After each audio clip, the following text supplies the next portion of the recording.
خصوصا إلى حضرة جميع مشايخنا وسلسلتهم إلى رسول الله صلى الله عليه وسلم، خصوصا إلى مؤلف هذا الكتاب إلى حضرة الشيخ الإمام زين الدين بن عبد العزيز المليباري وأصولهم وفروعهم وذوي الحقوق عليهم أجمعين، أن الله تعالى يغفر لهم ويرحمهم ويعلي درجاتهم في الجنة وينفعهم وأنوارهم وعلومهم ونفحاتهم وبركاتهم في الدين والدنيا والآخرة بالسر الفاتحة.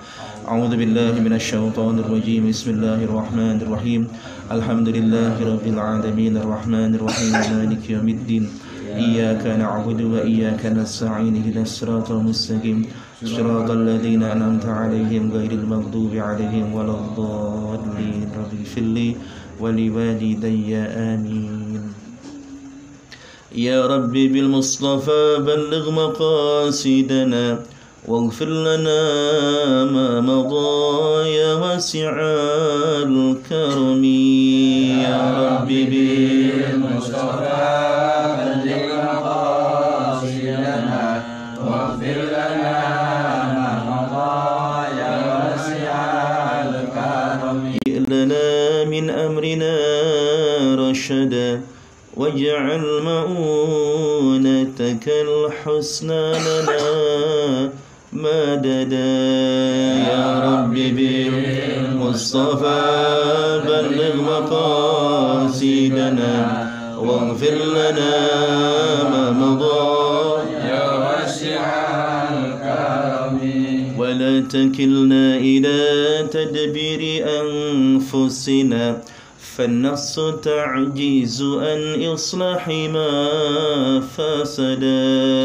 يا ربي بالمصطفى بلغ مقاصدنا واغفر لنا ما مضى يا واسع الكرم.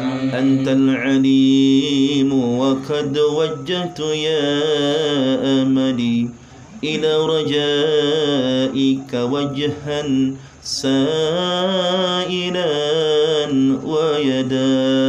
يا ربي بالمصطفى بلغ مقاصدنا واغفر لنا ما مضى يا واسع الكرم. وللرجاء ثواب أنت تعلمه فاجعل ثوابي دوام الستر لي أبدا. يا ربي بالمصطفى بلغ مقاصدنا واغفر لنا ما مضى يا واسع الكرم.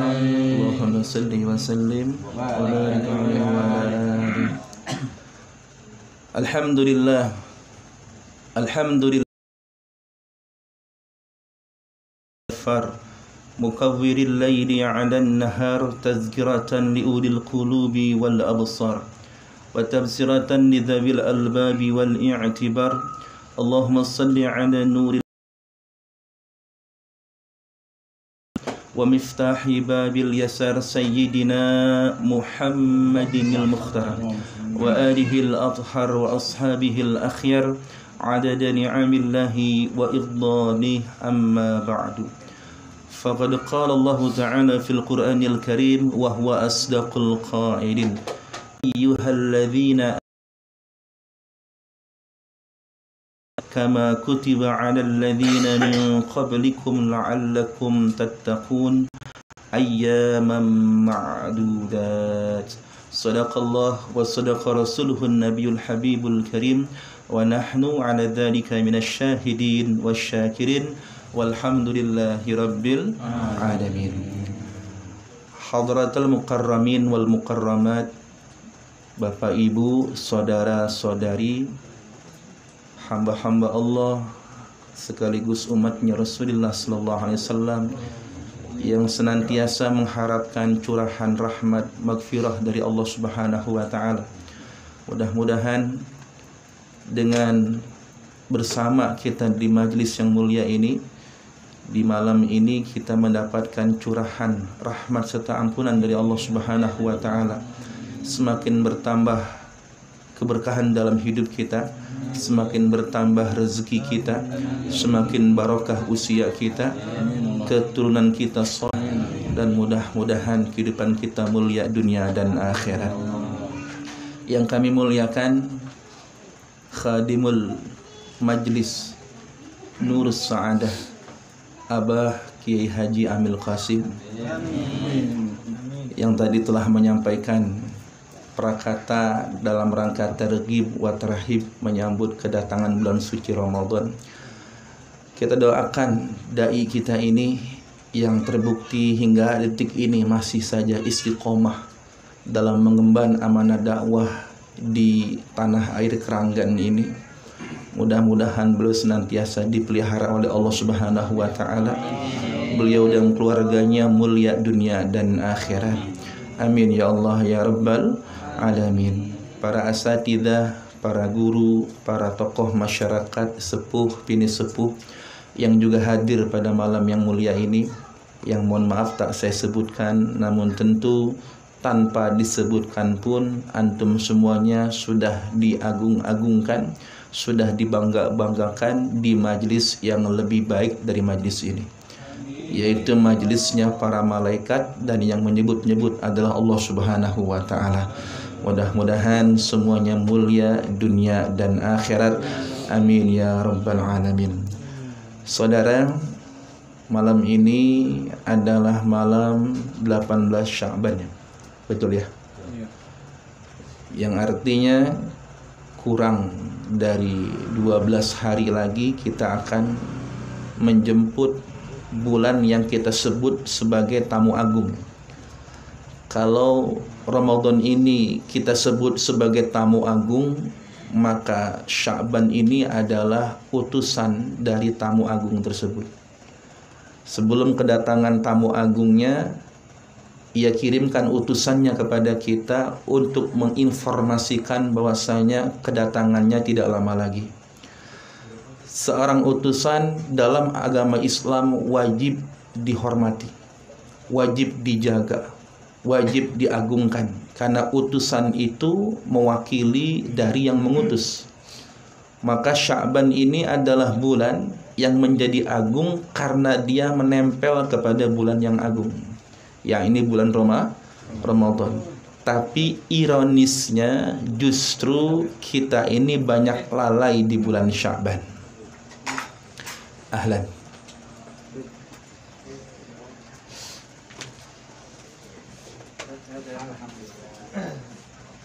Ahlan, tafadhal bi Habib Umar.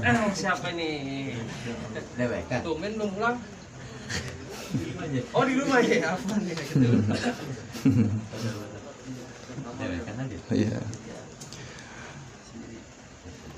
Dzaka syahrun yaghfulun nasu anhu baina Rajab wa Ramadan. Inilah bulan Sya'ban yang mayoritas manusia itu banyak yang lalai dengan bulan Sya'ban ini, yang letaknya antara Rajab dan Ramadan. Nah saudara, mari, kalau memang Ramadan ini adalah bulan panennya kita umat Rasulullah, maka jangan sampai bibit-bibit kebaikan yang sudah kita tanam di bulan Rajab itu melayu di bulan Sya'ban. Jangan sampai bibit-bibit kebaikan dan amal soleh yang sudah kita tanam semenjak bulan Rajab justru kita biarkan dia, tidak kita urus, tidak kita siram, tidak kita pupuk di bulan Sya'ban ini. Kalau ada petani yang menyia-nyiakan bibit tanamannya, kira-kira yang terjadi adalah bakal gagal panen. Jangan sampai kita gagal panen di bulan Ramadan nanti karena kita lalai di bulan Sya'ban ini. Saudara yang dirahmati Allah Subhanahu wa taala, di antara sekian banyak hikmah puasa, yang paling terasa manfaatnya ketika kita puasa adalah kemampuan untuk mengendalikan hawa nafsu kita. Karena dengan puasa kebutuhan biologis kita terkekang, baik itu makan, minum maupun berhubungan dengan istri yang Allah halalkan untuk kita semenjak fajar hingga maghrib. Betul ya? Semua itu kebutuhan biologis kita. Kebutuhan biologis yang hukumnya halal itu pun harus ditahan. Ini pembelajaran yang penting, bahwa betapa kita harus mengendalikan hawa nafsu, jangankan kepada perkara yang halal atau mubah, ya, jangankan kepada perkara yang haram, kepada yang halal atau mubah saja kita harus menahannya. Istri halal nggak? Makan minum, tapi kalau puasa haram hukumnya. Ini kan artinya pengendalian hawa nafsu yang luar biasa. Seseorang harus terbiasa menahan dirinya, jangankan dari yang haram, dari yang halal pun dia tidak boleh menyentuhnya. Nah, saudara, mengendalikan atau melawan hawa nafsu ini disebut-sebut oleh ulama sebagai jihad yang tertinggi. Ada 3 macam jihad itu. Tapi sebelumnya saya mau sampaikan dulu, jihad ini pengertiannya ada jihad pengertian secara umum, ada jihad pengertian secara khusus, ada jihad pengertian secara terbatas. Jihad pengertian secara umum, saudara, ini sedikit kita kesana nggak apa-apa ya. Ini karena baru-baru ini sepertinya kalimat jihad ini banyak disalahartikan, bahkan dibuat sebagai salah satu dalam rangka menggiring opini bahwasanya para jihadis ini adalah orang-orang yang mencerminkan betapa bengisnya agama Islam, betapa biadabnya ajaran Islam. Naudzubillah min dzalik.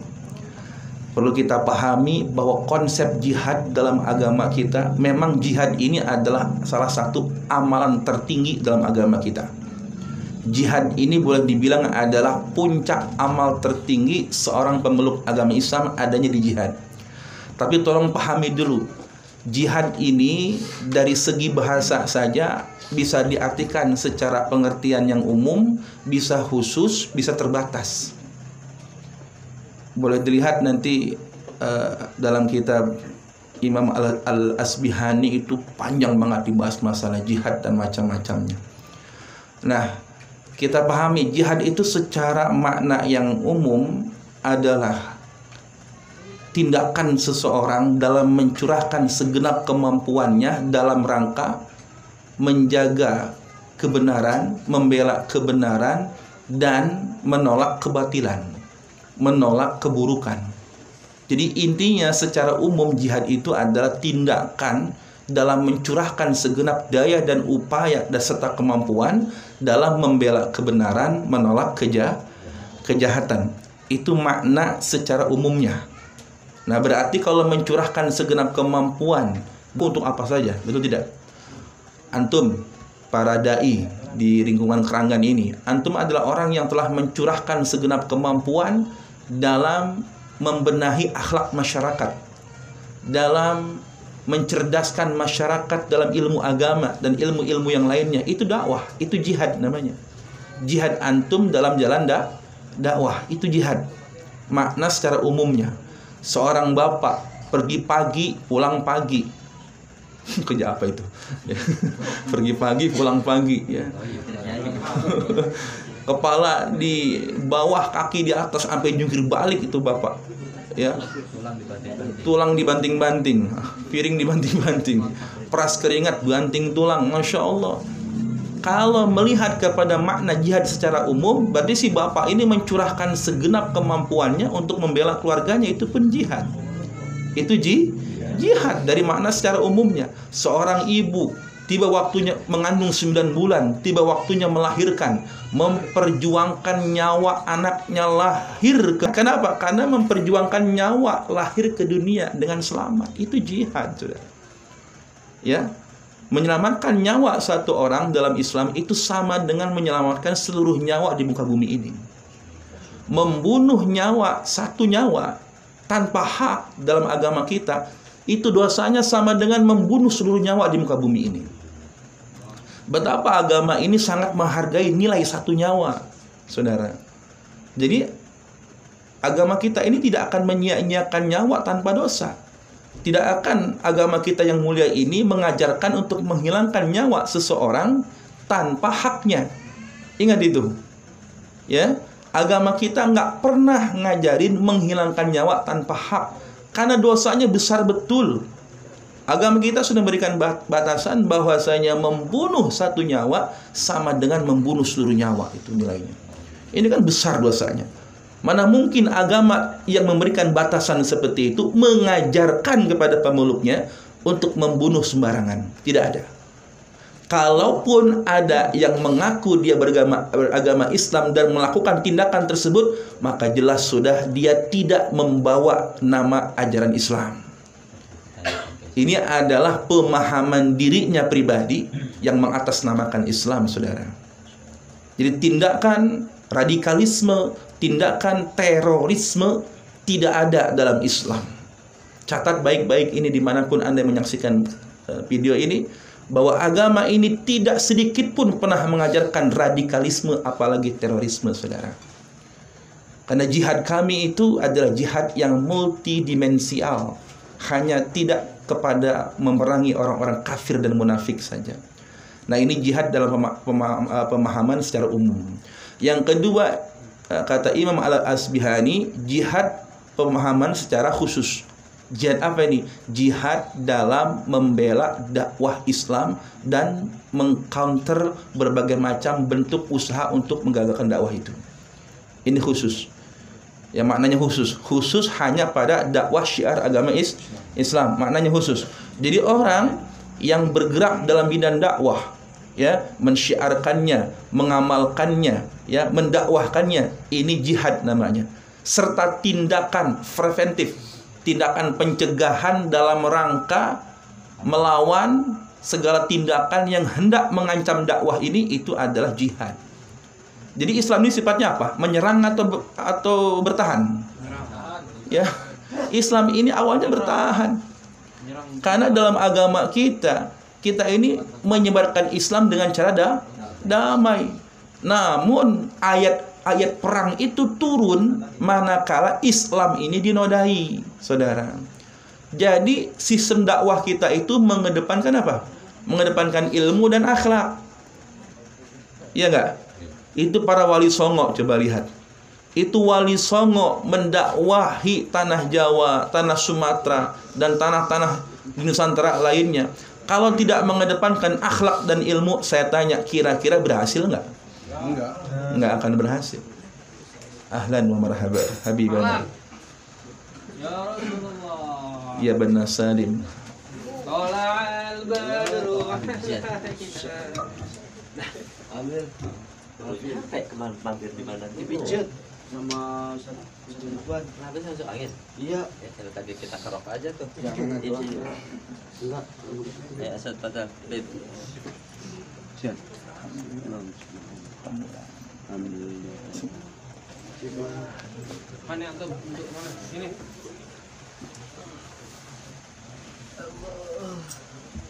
Lanjutnya Beb ya. Lagi Beb. Nah, itu jihad dalam makna yang khusus, saudara ya. Jadi kalau makna umum, apapun tindakannya dalam rangka membela kebenaran, mencegah kebatilan, itu jihad secara umum. Kalau secara khusus, tindakan dalam mendakwahkan Islam dan tindakan preventif pencegahan terhadap usaha dalam menggagalkan dakwah, itu namanya jihad secara khusus.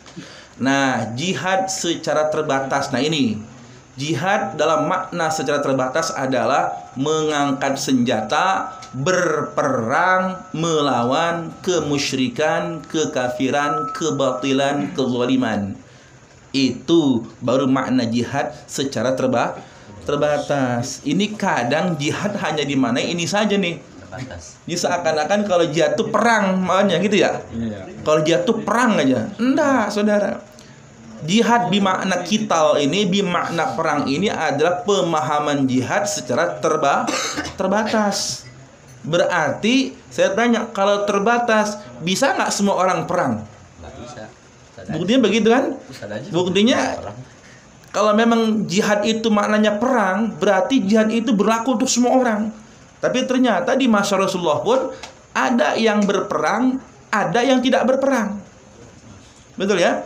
Bahkan ada seorang pemuda nih, pemuda tanggung yang jenggotnya baru 3 lembar itu, datang ke Nabi ini udah bawa pedang, udah bawa golok udah bawa tombak nih. Ya Rasulullah, mau jihad, ikut.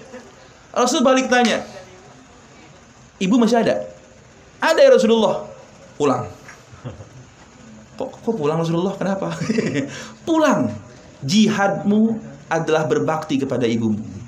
Lihat, saya tanya, berarti jihad itu apakah hanya identik dengan perang saja? Itu pemuda yang mau jihad, udah ngangkat pedang, udah ngangkat tombak, mau perang, ditanya Nabi, karena mungkin Nabi melihat ini masih belia, ya, potensinya masih banyak, ditanya masih punya ibu, masih, pulang. Jihadmu adalah berbakti kepada ibumu.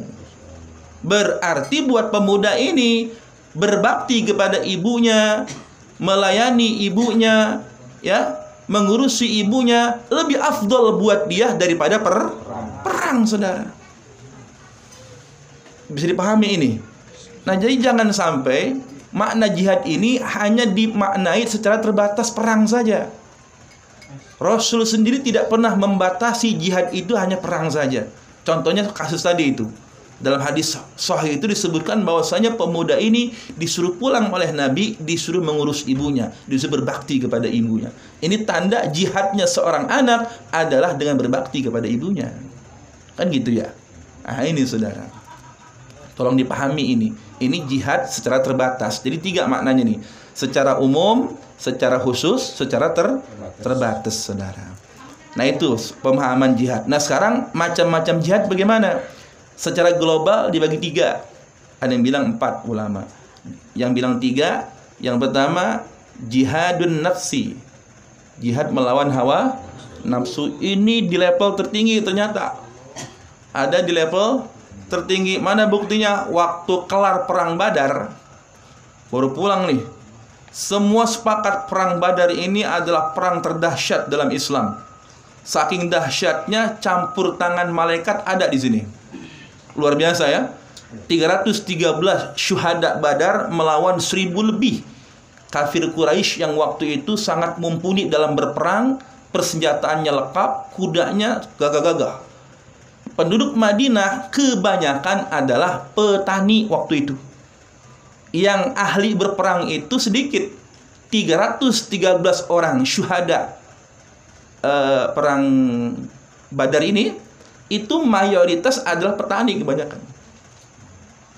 Sampai Rasul waktu mau perang nih berdoanya dalam tanda kutip rada maksa. Rada maksa dikit gitu ya, bukannya maksa Allah tapi rada maksa gitu. Ya, mohon dipahami dengan baik ya, dengan sopan. Ya Rasul begini doanya, ya Allah, seandainya kau tidak memenangkan kami dalam peperangan ini, maka untuk selamanya kau tidak akan pernah disembah di muka bumi ini. Artinya apa? Kalau 313 orang ini gugur, di dalamnya ada Rasulullah, Abu Bakar, Umar, Utsman, Ali, Abdurrahman bin Auf, dan seluruh sahabat ada di situ. Kalau ini yang 313 ini kalah dan gugur di medan perang, ya apa yang terjadi? Nah, akhirnya Allah mengabulkan doa kekasihnya. Di situ dikirimlah campur tangan para malaikat. Maka terjadilah perang Badar yang luar biasa itu. Nah, udah perang Badar nih, Rasul bilang, qadimtum min jihadil asgar ila jihadil akbar. Waduh. Kalian tuh baru pulang dari jihad kecil menuju jihad besar. Para sahabat yang masih ngos-ngosan tuh, kok ngos-ngosan? Itu perang Badar terjadinya bulan Ramadan, lagi puasa. Sahabat mah Ramadan, perang Badar. Kalau kita perang iler. Perang belek. Perang bantal, perang sarung. Ngerasa itu yang kawannya terpecah. Kalau sahabat Rasul perang Badar, saudara. Ya Allah, kebayang itu. Lagi puasa Ramadan, perang. Tapi Rasul bilang, qadimtum minal jihadil asghar ila jihadil akbar. Kalian baru saja pulang dari jihad yang kecil kepada jihad yang lebih besar lagi. Para sahabat bertanya, memangnya ada yang lebih besar dari perang Badar ini ya Rasulullah? Apa jawab Rasul? Iya, jihad yang lebih besar dari perang Badar adalah jihad melawan hawa nafsu kalian. Ya, jihad melawan hawa nafsu. Tuh, melawan hawa nafsu juga jihad, saudara. Nah, menjalankan puasa Ramadan ini adalah jihad.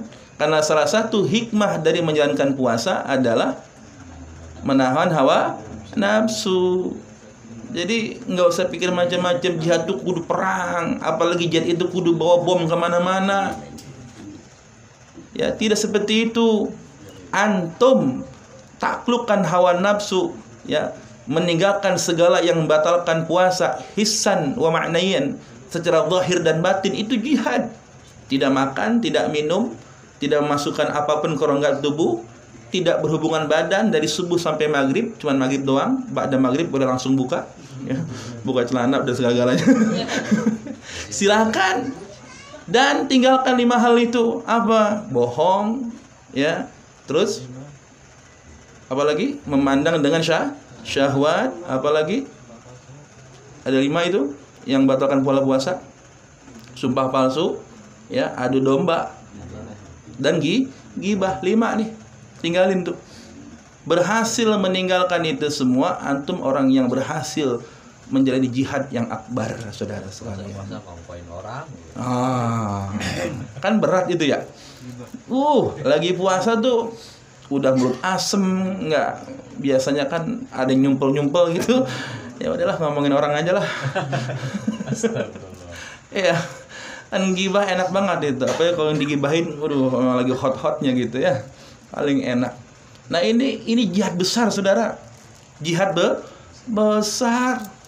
Ini ngapain orang-orang gagal paham, ya? Yang mereka memaknai jihad itu hanya sebatas pada peperangan saja. Udah gitu sasarannya kurang tepat lagi. Iya. Tidak pandang bulu saudaranya yang masih seakidah dengannya, masih saja disasar. Ini pemahaman yang salah. Tidak ada dalam Islam seperti ini, ya. Kalaupun ada sekelompok orang yang berusaha memojokkan Islam dengan opini-opini seperti itu, adalah mereka yang tidak suka dengan orang yang beragama, saudara. Orang yang nggak suka sama orang yang beragama, terutama agama Islam yang sudah banyak sekali andilnya dalam menggagalkan paham-paham seperti ini. Ya, makanya digiring opini supaya Islam itu terkenal radikalis, teroris, dan lain sebagainya. Naudzubillahi min dzalik. Satu, jadi kalau puasa ini jihadul akbar. Kenapa? Karena di dalamnya ada perang melawan hawa nafsu. Yang kedua adalah perang melawan, jihad melawan syaitan. Jihad melawan melawan setan juga jihad, saudara. Ya. Minal jinnati wan nas. Ya. Setan itu 2 golongannya. Ada dari golongan jin, ada golongan manusia. Kalau begitu, syaitan ini bisa dipahami sebagai kata sifat, walaupun sebenarnya kata benda, ya. Tapi dimaknai pula kata sifat. Karena ternyata setan ini bukan hanya pada golongan manusia, golongan jin, tapi juga golongan manusia. Manusia setan bukan? Bukan. Ya, setan itu golongan jin. Tapi kenapa? Minal jinnati wan nas alladzi waswisu fi sudurin nas minal jinnati. Loh, kalau begitu setan ini bisa dimaknai pula dengan kata sifat. Kalau kata sifat, baik jin maupun manusia sama-sama ada potensi punya sifat setan. Jangan ngadep di sini beli setannya. Kalau jin yang kafir jelas setan. Tapi manusia bukan setan, tapi karakternya, sifatnya bisa seperti setan. Ini saudara. Setan ngedengar tadi. Gua bulu katanya. Nah, yang kedua jihad melawan setan. Ya, jihad melawan gangguan setan, saudara. Memang tuh lihat. Kalau kita timbang-timbang, jihad nomor 1 hawa nafsu. Nah, setan di nomor 2. Berarti nggak sepenuhnya setan ini punya kesalahan mutlak. Betul. Tenang, setan gue belain nih. Nggak mutlak ini. Nggak mutlak dia. Kenapa? Ternyata yang jihad besar tuh hawa nafsu dulu, baru setan. Karena kata setan, kan saya cuma ngebisikin, saya cuma ngajak. Kalau sampeannya nggak mau, ya nggak jadi maksiat. Iya. Kalau sampeannya kuat, ya saya yang kalah. Saya kan cuma ngajak, sampean yang mau. Nanti kan begitu di akhirat dia. Iya. Lah kan saya cuma ngajak, ngapa sampean mau? Harusnya nggak mau dong, digituin nanti sama dia. Gue yang ngajakin. Iya, kan lucu kita ini, lucu. Kita sebut setan ini musuh yang nyata, tapi buktinya ajakan setan lebih kita sukai daripada ajakan Allah. Allahu akbar, Allahu akbar. Subuh. As-salatu khairum minan naum. Ajakan Allah tuh. Apa kata setan? Tersebut kita nawan-nawan gitu. Tersalat kita nawan-nawan. Kata setan. Bener juga kata setan. Tidur lagi dah. Katanya innasyaitana aduwwum mubin. Katanya setan itu musuh yang nyata. Tapi kenapa kita lebih akrab dengan musuh nyata kita? Ironis kan? Kita lebih akrab dengan musuh. Kita lebih percaya dengan ajakan musuh daripada ajakan Allah. Iya enggak? Katanya ngaji wajib, ajakan Allah, perintah Rasulullah. Tinggi nilai ibadahnya, lebih baik daripada 1000 rakaat sunnah. Tapi kok giliran setan ngajakin, ya udah jangan ngaji, ngapa sih dah, capek. Udah di rumah aja. Ente makan ente makan fisiknya nggak kuat. Allah juga maklum sama ente mah. Ente mah nggak ngaji gua.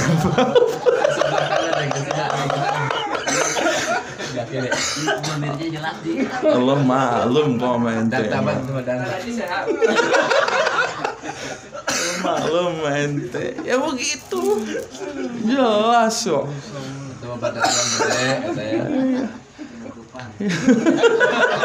Kan nggak jauh beda. Seakan-akan ini abah tulakal muharramat. Kalau buat kamu mah sudah dibolehkan segala yang haram. Itu kan godaan iblis kepada Syekh Abdul Qadir Jilani ya. Dia perhalus kalau buat kita. Kalau buat Tuhan saya kan sebegitu tuh godaannya. Hai Abu Qadir, sekarang apa yang haram bagimu sudah halal. 70 wali gagal tuh gangguan itu. Yang buat kita dia perhalus. Buat ente mah nggak apa-apa, dimaklumin. Uzur ente mah nggak masalah. Ya, ini kan setan. Ini kan jelas sudah nggak bisa ini. Nah, ini mohon maaf ya, tapi itulah faktanya. Sampai itu supaya Enggak, saya tidak bermaksud kepada siapapun ini. Ini berlaku untuk umum, khususnya pemirsa Hamdalah TV.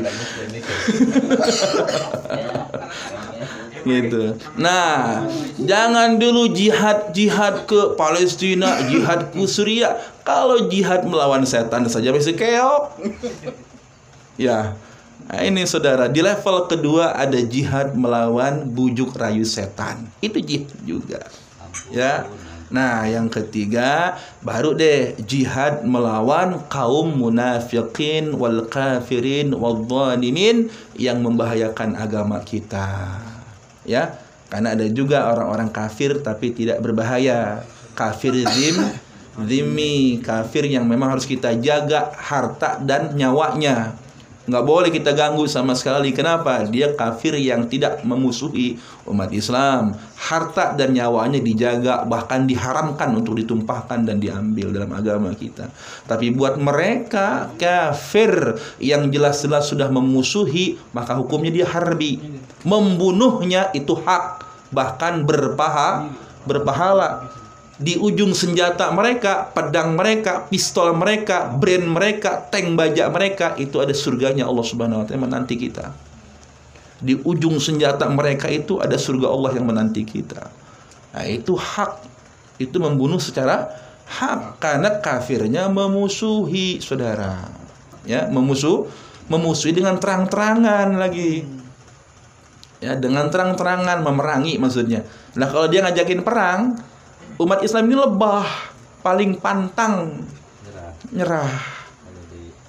Kalau diusik kan gitu. Kita lebah ini, kita lebah. Kita hinggap di mana saja, dahan apapun nggak patah. Umat Islam itu hinggap di mana saja nggak akan merusak lingkungan.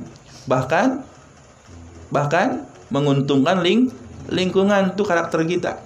Jadi di mana aja kita bertamu nggak bakal ngerepotin tuan rumah.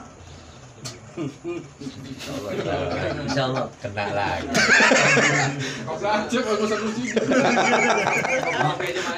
Itu memuliakan. Masing-masing tadi. Jadi kesenangan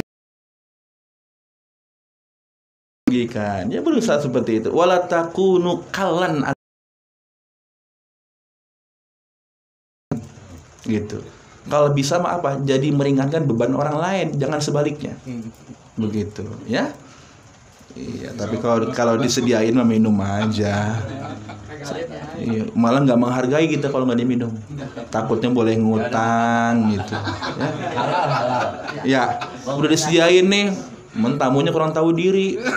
Udah dikasih yang pahit, pengen yang manis. Tamunya pagi siang sore. Dikasih rambutan minta jeruk. Nah ini ya, tamunya. Kasih pagi siang datang lagi.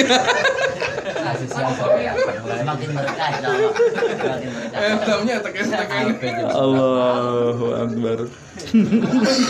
Sebutin aja Pak. Ini saudara. Bersihkan hati. Sapa lagi pamit sampai.